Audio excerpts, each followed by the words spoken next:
Hyatt Huntington, an American realist sculptor, recycled her designs in multiple mediums and on wide-ranging scales. Highly successful in her lifetime, Huntington was forgotten with the advent of abstraction and modernism. In 2014, after years and years of silence on the artist, the Wallach Art Gallery of Columbia University presented an exhibition of her sculpture featuring a digital rotational projection of her signature monument, the Joan of Arc statue, in Riverside Park, New York City. The use of digital projection in an exhibition context allows historians and curators to showcase artists' conceptions of their own oeuvre by bringing together versions of the same work that cannot be otherwise viewed and engaged with in one physical space. As the digital projection itself is yet another version of the work on display, the use of digital projection in an exhibition context becomes a meta-element that blurs the boundary between curatorial and artistic practice, participating in this contemporary trend which allows art historians, curators, critics, and artists to find fruitful parallels between artistic and historical discourse. Site specificity and viewer participation are central aspects of the effectiveness of a public monument. The three-dimensional rotational projection of a public monument preserves the original setting in the photographs and invites viewers to manipulate the film in order to recreate the experience of circumambulating the monument. These aspects of the rotational digital projection as reproductive technology allow for an embodied and participative experience that not only complements but also problematizes the sculptor's casts and their status as replicas. The artistic practice of Hyatt Huntington and the curatorial choices that informed the 2014 exhibition dedicated to her sculpture at Columbia University are an ideal case study for the closely related ideas that I've just mentioned. I will focus on this project, therefore, in order to discuss these issues in more depth. The public sculpture of Hyatt Huntington is displayed prominently all over New York City, as this map designed by the exhibition curatorial team shows.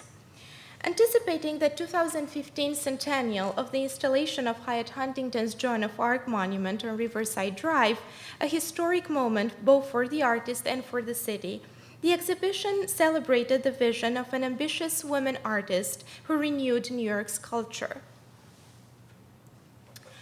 On display for 2 months in Columbia's Wallach Gallery, the exhibition was organized by Anne Igonet, professor of art history at Barnard College and Columbia University, in collaboration with Kitty Dare, a class of 19 PhD, MA, and BA students from Barnard and Columbia, and with the technological support of Columbia's Media Center for Art History.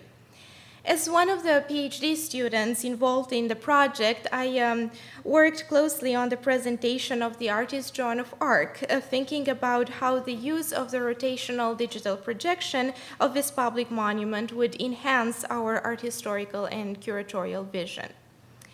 Titled Goddess, Heroine, Beast, the exhibition focused on the artist's early work from 1902 to 1936.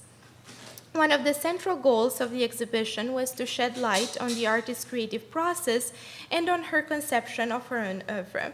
The 360-degree rotational projection that the Media Center created for the exhibition became paradigmatic of the entire project.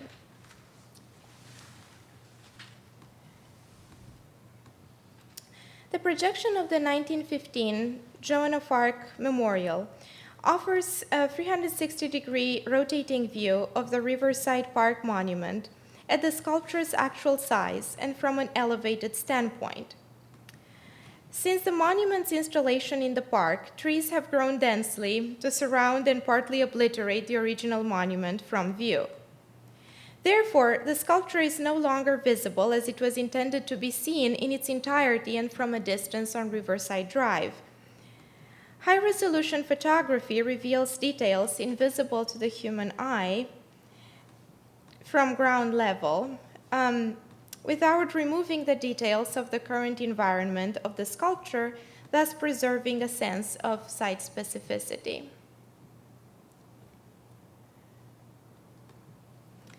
The other rotational photography object in the exhibition features the reaching jaguar, one of a pair of jaguar sculptures initially installed on either side of the south entrance to the American Academy of Arts and Letters and currently at the Bronx Zoo, where the artist spent hours observing and sketching the animals.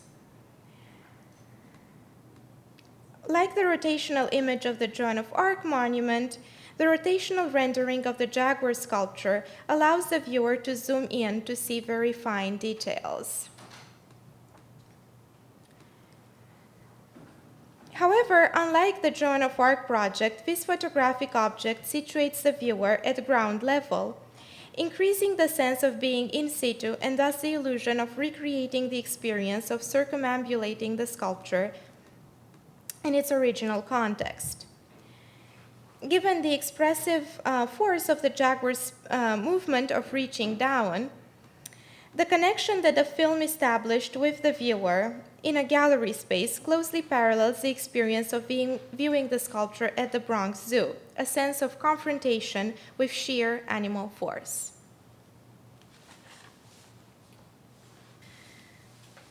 Every aspect of Hyatt Huntington's career in New York was sustained by a network of exceptional women. As this photograph shows, the artist collaborated with fellow women sculptor Abastinia Eberly on a sculpture that they displayed at the 1904 St. Louis World's Fair, and which won her first public notice for large-scale work. She participated in several women's art exhibitions, one of which was documented by the pioneering photographer Frances Benjamin Johnston, whose work I'll discuss later, given its relevance as historical precedent for the current use of photography and projection for the display of realist sculpture. If the first gallery of the exhibition featured the rotational projection of the Joan of Arc monument, the artist's signature work, and the representation of her alter ego, the last gallery of the exhibition projects a 1930 film titled Sculpture in Stone that features Hyatt Huntington at work on her jaguar sculpture in order to explain the process of marble carving to the general public, a didactic purpose that is highly relevant for an exhibition organized in a teaching gallery in a university setting, which evokes the presentation that we've heard before in the previous session. The exhibition was thus framed by two projections that encapsulate the artist's sense of self as a woman sculptor in New York in the early 20th century. Formally, the two projections are highly contrasting. On the one hand, the Joan of Arc photographic object, created digitally in 2014, is in full color and at a very high resolution, presenting crisp in-focus images and greatly enlarged details. On the other hand, Sculpture in Stone is in black and white and presents all the surface scratches and fuzzy passages expected of a motion picture produced in the early 1930s. The rotational photography and the old movie open and end the exhibition, making it not only about Hyatt Huntington, but also about the possibilities of art historical presentation and self-presentation then and now. In 1923, Anna von Hyatt became Anna Hyatt Huntington. The artist's marriage to Archer Milton Huntington was an important personal decision that greatly affected her professional trajectory. Her husband's wealth allowed the sculptor to have many of her best early works cast or carved on large scales and in different mediums, a practice that would define her identity as an artist. Initiated before her marriage but continued throughout her life, Hyatt Huntington's association with the figure of Joan of Arc fueled the artist's investment in recycling and reinventing her artistic vision of the French martyr. She commissioned small-scale bronze casts of her 1915 Joan design for various occasions, most often in the context of social and cultural patronage. In February 1917, she impersonated Joan of Arc at the Fête des Fous, a medieval-themed pageant organized by the Architectural League of New York. In embracing performance as a mode of self-presentation and self-expression, Hyatt Huntington emulated popular actresses of her time, particularly Maude Adams, who starred in a memorable performance of Joan of Arc in 1909 at Harvard University. Hyatt Huntington had strong ties to Harvard. She grew up in Cambridge, Massachusetts, and her father was educated at Harvard. The similarity between the actress's impersonation of the French heroine, as seen in this poster, and Hyatt Huntington's staging of herself as Joan years later is striking. The theatrical dimension of Hyatt Huntington's persona is a central aspect of the Sculpture in Stone film. This 1930 film, featuring the artist's theatrical self-fashioning, made the exhibition visitor think back at the rotational projection of the Joan of Arc monument and wonder whether or not that projection carried a theatrical dimension too. Can a curatorial tool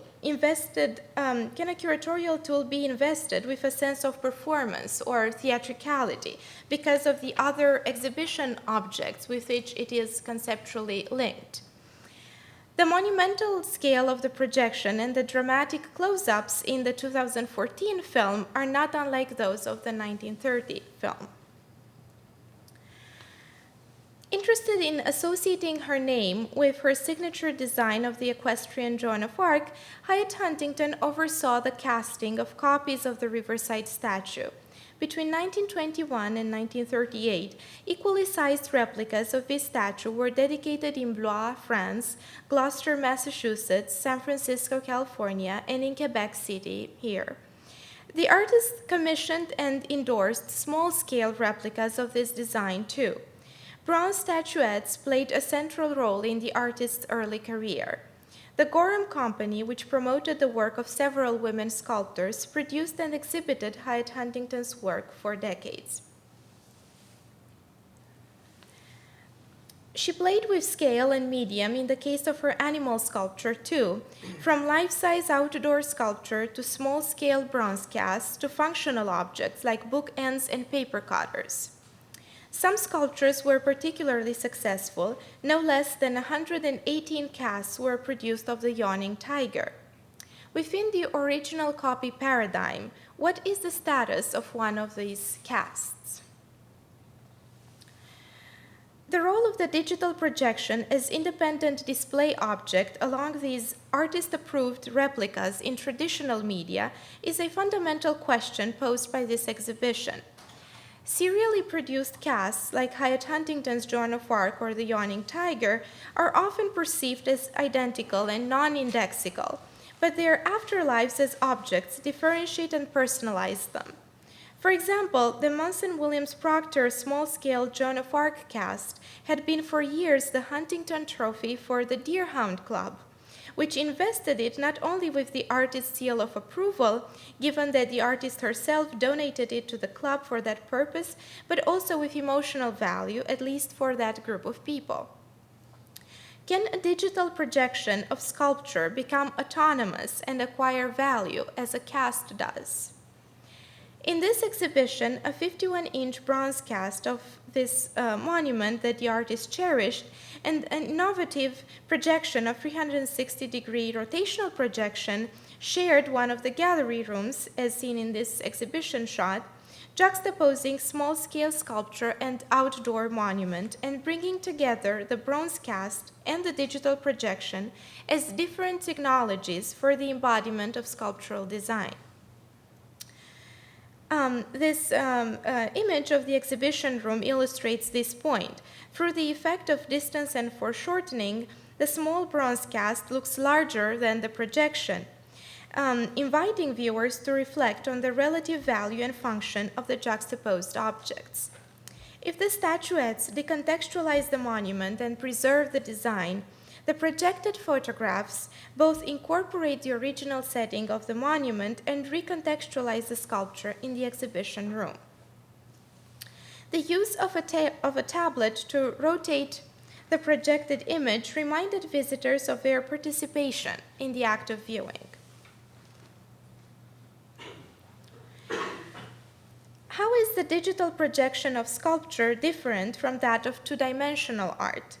This question calls to mind the special relation that has been established, at least in the early 20th century, between sculpture and photography. Adam Sonstegard, whose scholarship addresses the role of photography and sculpture as metaphors for realism in literature, suggested that sculpture and photography, given the sense of presence that they insistently suggest, shared the claim to realism in the early 20th century that made the two mediums to be thought of and engaged with together. Photographs of Hyatt Huntington's sculpture by the photojournalist Francis Benjamin Johnston documented the artist's work in its context and particularly in public display venues. This photograph of Johnston shows Hyatt Huntington's Girl and Urn sculpture framed by columns next to another sculpture in the lush vegetation of the Touchstone Gardens. The Girl and Urn piece shows the figure touching the side of the base on which it stands. This reference to the raw material of the medium is present in her animal sculptures too, where the figure of the animal is often a foil to an amorphous mass of marble. Modernist and contemporary sculptors like David Smith and Andrew Goldsworthy, who photographed their own sculptural work, made us aware of how the two-dimensional replica of the three-dimensional work of art can be a work of art in and of itself and a component of a larger body of work, an integral part of the artist's oeuvre. While Hyatt Huntington did not, as far as we know, photograph her sculpture herself, she was invested in photographs that were taken of her work, like that of Johnston. The artist was attracted to the mass of material in which she could carve her ideas in three-dimensional form. The rotational photographic object grants the viewer access to the three-dimensional nature of a sculptor's work, but within the two-dimensional space of the digital projection. Considering the artist's commitment to three-dimensional replicas of her designs, would 3D printed objects be a more appropriate solution for the display of realist sculpture, like that of Hyatt Huntington? A 3D printed replica would not provide any information regarding the setting of the replicated sculpture. Also, if the Benjaminian aura of the original, as it were, is maintained to some extent in a photographic image of the object in its actual physical location, that sense of connection with the historical piece is arguably removed from the 3D printed object, a result of extraction and simplification. Nonetheless, the 3D printed object becomes increasingly more accessible to wider audiences beyond the world of art history, as the work of Cosmo Venneman proves. Venneman takes professional photographs of works of art when he visits museums as a tourist and creates 3D renderings of the photographed pieces for his own home. Only months ago, museums began to express interest in hiring Venneman for their own collections of replicas. Is a 3D printed object a more democratized option than the more traditional digital projection, even a 360-degree rotational projection? Hyatt Huntington was open to working with a variety of techniques and in a variety of mediums to create replicas of her own work, but she was also committed to the value of the final signature touch of the artist, as well as to the social and emotional value that an object acquires in a public setting. Although restricted to the wall, the rotational projection may come closer than the 3D print to the artist's vision of her own work. So, the art historical use of digital projection resonates with the use of digital projection in contemporary art practice. For example, Jutta Köther juxtaposed digitally projected replica of Nicolas Poussin's paintings to her own interpretation of the 17th century artist's work. In this installation, Köther aligned the painting and the projection with the ideal height for the display of art that Poussin endorsed in the 17th century. The curatorial dimension of Köther's project is similar to the curatorial choices of this 2014 Hyatt Huntington exhibition, where a contemporary digital replica of the artist's standard, the outdoor public monument that gained her recognition and fame, is juxtaposed to the artist's reworking of her own design, namely the smaller scale bronze cast that operated in a different artistic and social milieu. Opening up new possibilities for engaging with a work of art, digital projection functions as a form of contemporary ekphrasis. Soraya Murray premised her dissertation on art history and new media on acknowledging that art and technology have a symbiotic relationship. In this 2014 exhibition project, the use of viewer-operated rotational projections of realist sculpture in an exhibition space that featured actual casts reinforced that symbiotic relationship. It suggested that a digital projection of a public monument can become a pivotal exhibition object in and of itself as a curatorial solution that carries on the legacy of an artist dedicated to innovative media. Thank you. Merci.